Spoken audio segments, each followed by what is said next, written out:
Sérgio, na esteira destes eventos todos, o governo Bolsonaro, na verdade, ele é um desdobramento de um processo político que perpassa todos os aspectos da sociedade brasileira, e isso reverbera na cultura também.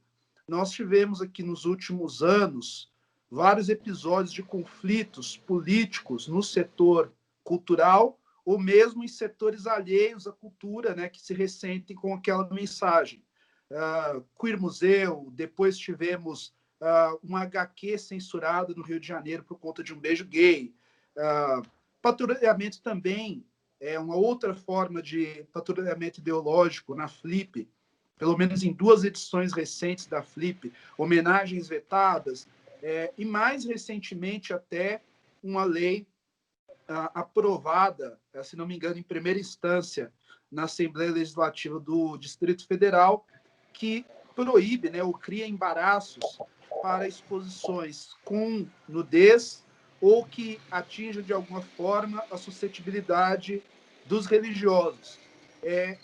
Você que esteve como titular, né, do Ministério da Cultura, agora como secretário, e se não me engano aconteceu algo semelhante aqui também, houve até um deputado, eu lembro de um deputado aí do PSL, que eu não vou citar o nome, deputado estadual, que publicou algumas mensagens nesse sentido, por conta de alguma mostra ocorrida aqui em São Paulo, mas eu queria que você fizesse uma consideração a respeito, como lidar, como gestor público, lida com esse tipo de pressão, seja de um lado ou de outro.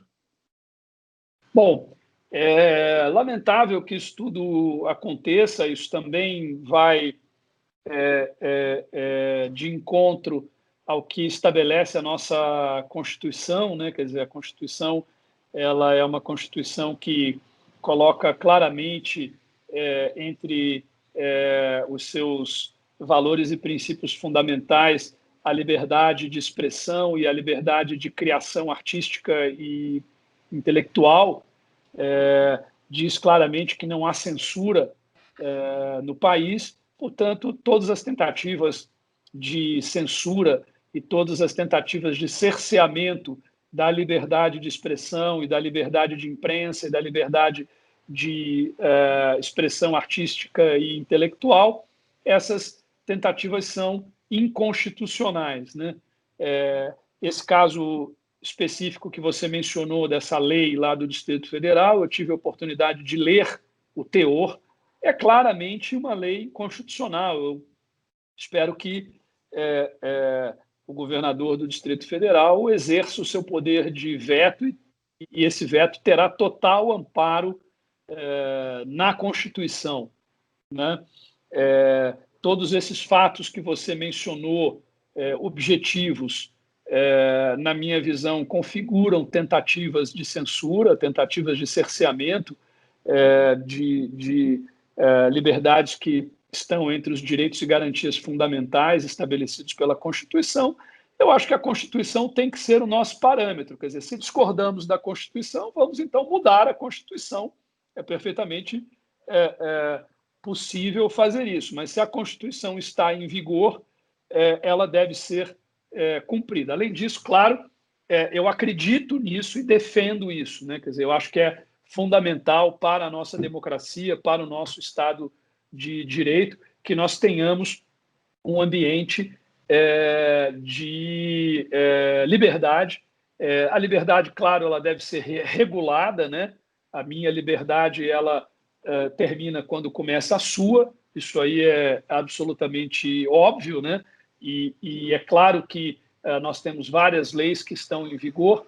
Eu dizia, por exemplo, naquele caso do Queer Museu, ou naquele caso do museu aqui de São Paulo, quer dizer que, além da Constituição, nós temos leis, né? Enfim, então as pessoas que se sentem ofendidas, que se sentem ultrajadas, elas podem ingressar na Justiça e caberá à Justiça decidir se houve alguma transgressão, né, algum artigo do Código Civil ou do Código Penal ou de qualquer outra lei, né? Ou seja, cabe à Justiça se posicionar, e as pessoas que, porventura, se sentirem ofendidas, ultrajadas, podem e devem recorrer. Esse é o jogo da democracia, esse é o jogo do Estado de Direito. A justiça está aí justamente para regular a relação entre os cidadãos e as instituições, entre as instituições, entre as empresas, entre o governo, enfim, etc. Para isso que nós temos a Constituição e temos as leis e temos a justiça, né? E assim funciona a vida numa democracia e num Estado de Direito. Agora, na minha visão, para que um país floresça, para que uma sociedade floresça, para que a cultura e a arte de um país floresçam, nós precisamos ter um ambiente de respeito às liberdades fundamentais, aos direitos e às garantias fundamentais dos indivíduos, né?